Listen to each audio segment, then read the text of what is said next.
आप सभी को कुसुम का नमस्ते। आज हम लोग बनाएंगे वाइट रसगुल्ला जो कि बिल्कुल मार्केट जैसा स्पॉन्जी बन के रेडी हो जाएगी।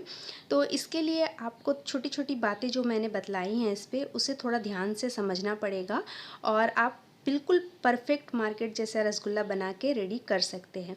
तो चलिए हम लोग रसगुल्ला बनाना स्टार्ट करते हैं। पर इसके लिए प्लीज़ अगर आपने अभी तक मेरे चैनल को सब्सक्राइब नहीं किया है तो प्लीज़ सब्सक्राइब कर दें और बेल आइकन को दबा दें कि मेरे आने वाली हर नई वीडियो की नोटिफिकेशन आपको मिलती रहे। तो चलिए रसगुल्ला बनाना स्टार्ट करें। तो सबसे पहले हम बनाएंगे चाशनी। तो चाशनी बनाने के लिए यहाँ पे मैंने 2 कप चीनी और 2 कप पानी यूज़ कर रही हूँ मैं। आप जिस कप से चीनी लेना उसी कप से पानी भी लीजिए और इन दोनों चीज़ों को मिला करके हम अच्छी तरह से इसे बॉईल आने तक पकाएंगे, मतलब एक तार की चाशनी बनाएंगे हम इसकी। और इसे अच्छी तरह से एक तार की चाशनी जैसे ये तैयार हो जाती है, तो ये मेरी चाशनी बन के बिल्कुल तैयार हो गई है। तो हम गैस को ऑफ़ कर देते हैं पहले और गैस को ऑफ़ करने के बाद हम इसे किसी चीज़ बर्तन पे निकाल लेंगे और निकालने के बाद इसे हम लोग फ्रीज़ में ठंडा होने के लिए रख देंगे, क्योंकि हमें चाशनी बिल्कुल ठंडा चाहिए। और चाशनी को हम निकाल करके फ्रीज़ में रख देते हैं और चलिए हम लोग अपने रसगुल्ले बनाने की तैयारी कर लेते हैं। तो यहाँ पे मैंने रसगुल्ले बनाने के लिए 1 लीटर दूध लिया है और 1 लीटर दूध में करीब हमारे 12 से 13 रसगुल्ले बन के रेडी हो जाएंगे। और यहाँ पे मैंने दूध पैकेट वाला यूज़ किया है, मतलब मेरे इधर पैकेट वाला ही दूध मिलता है इसलिए मैंने पैकेट वाला दूध ही यूज़ किया है। और नॉर्मल साइज़ के रसगुल्ले बनेंगे, मैं आपको पहले ही बता दे रही हूँ। नॉर्मल साइज़ के हमारे 12 से 13 रसगुल्ले बन के रेडी हो जाएंगे। तो सबसे पहले हम लोग दूध को बॉईल होने के लिए गैस पर रख देते हैं और दूध हमारी बॉईल होगी तब तक हम लोग दूध को फाड़ने की तैयारी कर लेते हैं। तो हम लोग चलिए दूध को फाड़ने की तैयारी कर लेते हैं। तो दूध को फाड़ने के लिए यहाँ पे मैंने 9 चम्मच पानी में 3 चम्मच विनेगर मिक्स कर रही हूँ और इसे अच्छी तरह से मिक्स कर लेंगे, क्योंकि हम लोग डायरेक्ट विनेगर डाल के दूध नहीं फाड़ेंगे क्योंकि हमारा छेना वैसे में हार्ड हो जाएगा।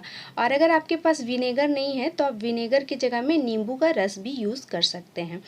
तो यहाँ पे मैंने दूध को पहले से बॉईल करके रखा था और इसे मैंने 5 मिनट ठंडा कर लिया। मतलब बॉईल करने के बाद आपको 5 मिनट इसे ठंडा करना है और दूध के ऊपर बिल्कुल मलाई नहीं आने देना है, ठीक ना। इस बात को आप ध्यान में रखें। बॉईल करने के बाद इसे 5 मिनट ठंडा होने दें, उसके बाद फिर हम दूध को फाड़ेंगे। आप इस बात को हमेशा याद रखें। और चलिए अब हम लोग इसे फाड़ लेते हैं। तो इसे फाड़ने के लिए हम लोग थोड़ा सा विनेगर का पानी यूज़ करेंगे और दूध को हम लोग हल्के हाथ से चलाएंगे और वापस फिर से हम लोग थोड़ा सा विनेगर का पानी यूज़ करेंगे और दूध को वापस से हल्के हाथ से चलाएंगे। ऐसे करने में आपको करीब 2 मिनट लग जाएंगे और 2 मिनट में आपका दूध आपको दिखेगा कि ऑटोमेटिक फट आया है। और अगर दूध नहीं फटता है तो आप इसे थोड़ा सा गर्म कर दीजिए तो दूध आराम से फट आएगा।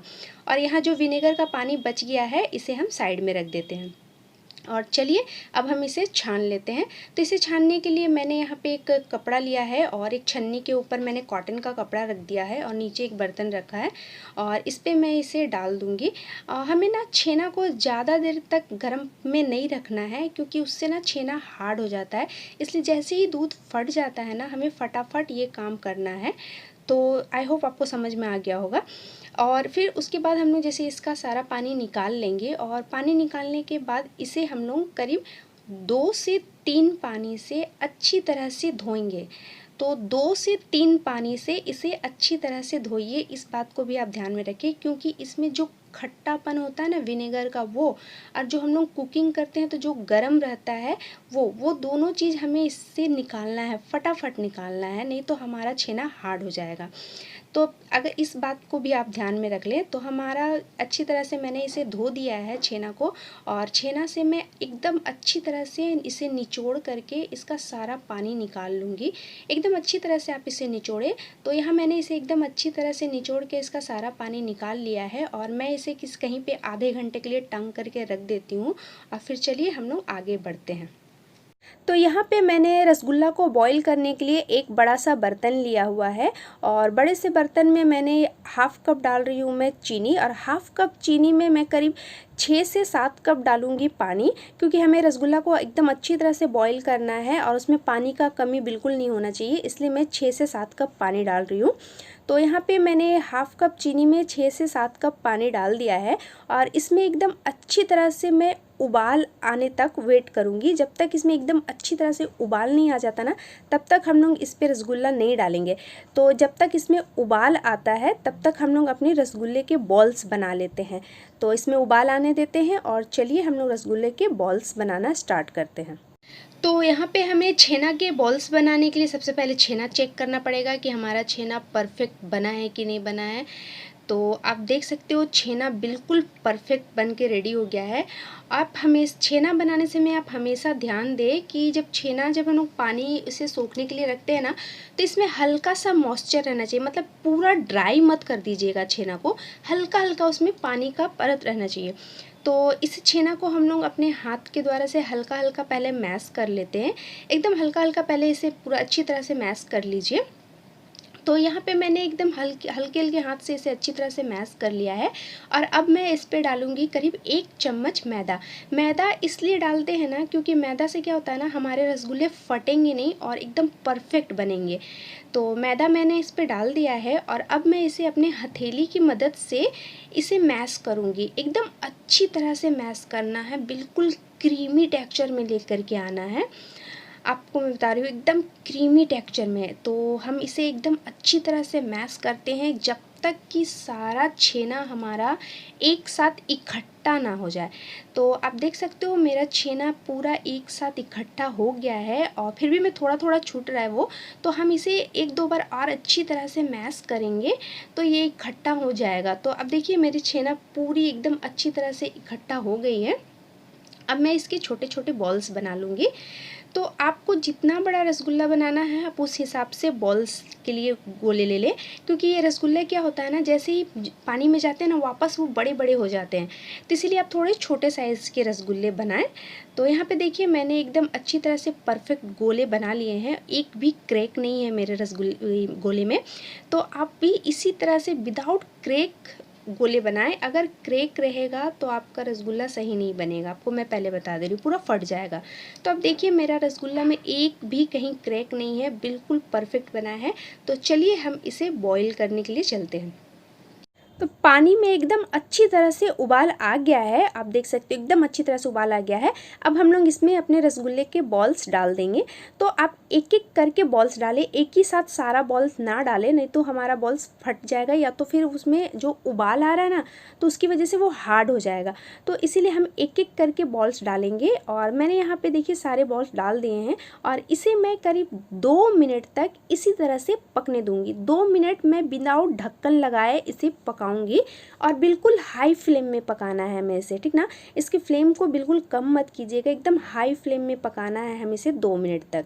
तो 2 मिनट हो गए हैं, अब मैं इस पे लगा देती हूँ ढक्कन। और ढक्कन लगाने के बाद मैं इसे 10 मिनट तक पकाऊंगी, बिल्कुल हाई फ्लेम में पकाऊंगी 10 मिनट। और 10 मिनट बीच में आप चेक कर सकते हो। तो यहाँ पे 10 मिनट हो गए हैं और 10 मिनट बाद देखिए हम लोग चेक करते हैं। तो आप देख सकते हो रसगुल्ले कितने परफेक्ट फूल के रेडी हो गए हैं एकदम 10 मिनट में। तो ये रसगुल्ले हमारे एकदम परफेक्ट हो गए हैं, पर अभी ये रसगुल्ले पूरे रेडी नहीं हुए हैं, इसे हमें थोड़ा और पकाना है। तो इसे हम थोड़ा सा और पकाएंगे, पर इस पे अभी हम लोग अपने ढक्कन नहीं लगाएंगे। तो अभी हम लोग इसे विदाउट ढके हुए करीब 5 से 6 मिनट तक हाई फ्लेम में ही पकाएंगे, ठीक ना। हम लोग फ्लेम को लो नहीं करेंगे, हाई फ्लेम में ही इसे विदाउट ढक्कन लगाए हुए ही पकाएंगे। तो हम चलिए 5 से 6 मिनट इसे और पका लेते हैं। तो आप देख सकते हो 5 से 6 मिनट मैंने इसे और पका लिया और मैं आपको एक उठा के दिखा रही हूँ। देखिए ये कितना सॉफ्ट है, एकदम है ना, एकदम बिल्कुल मार्केट जैसा। तो हमारे रसगुल्ले एकदम परफेक्ट बन के रेडी हो गए हैं और मैंने इसे करीब पूरा टोटल 20 से 22 मिनट तक पकाया है। उसमें से मैंने 2 मिनट मतलब 5 से 6 मिनट बिना ढके पकाया है और 10 मिनट मैंने इसे ढक करके पकाया है। तो चलिए हम लोग इसे इसी तरह से तो हल्के धीमे आंच में इसे बॉईल होने देते हैं और फिर मैं आपको आगे तो मेरे रसगुल्ले एकदम परफेक्ट बन चुके हैं। अब मैं गैस की फ्लेम को बंद कर देती हूँ। मैंने गैस की फ्लेम को बंद कर दिया है और अब मैं गरम गरम रसगुल्ले डायरेक्ट निकाल के ठंडे पानी पे डालूँगी। तो अगर आप इस तरह से गरम रसगुल्ले निकाल के ठंडे पानी पे डालते हो ना, तो हमारे रसगुल्ले बहुत ही परफेक्ट बनते हैं। तो यहाँ देख सकते हो मैंने एकदम आइस वाटर पे डाला है, मतलब एकदम चिल्ड पानी है, एकदम ठंडा पानी है, इसमें मैंने रसगुल्ले को डाला है। मैंने गरम रसगुल्ले निकाल के मैंने सीधा आइस वाटर पे डाला है। इससे क्या होता है ना, हमारे जो रसगुल्ले जितने पके हुए थे ना उतने ही पके हुए रहेंगे, ना ज़्यादा कुक हो पाएंगे और ना ही उससे कम। तो इससे हमारे रसगुल्ले एकदम सॉफ्ट भी बनेंगे और फूले फूले से भी बनेंगे। तो 2 मिनट हम इसे इसी तरह से रहने देते हैं। तो 2 मिनट हो चुके हैं और 2 मिनट बाद हम लोग चेक कर लेते हैं कि हमारे रसगुल्ले कैसे बन के तैयार हुए हैं। तो आप देख सकते हैं रसगुल्लों को मैं एकदम हाथ से अच्छी तरह से निचोड़ रही हूँ। तो भी रसगुल्ले जब पूरा निचोड़ने के बाद में वापस से पानी में डालूंगी ना, तो वो अपना शेप फिर से ले लेगा। अगर इस तरह से आपके रसगुल्ले भी शेप ले लेते हैं और सीम बनते, तो आप समझ जाओ आपके रसगुल्ले एकदम परफेक्ट बने हैं।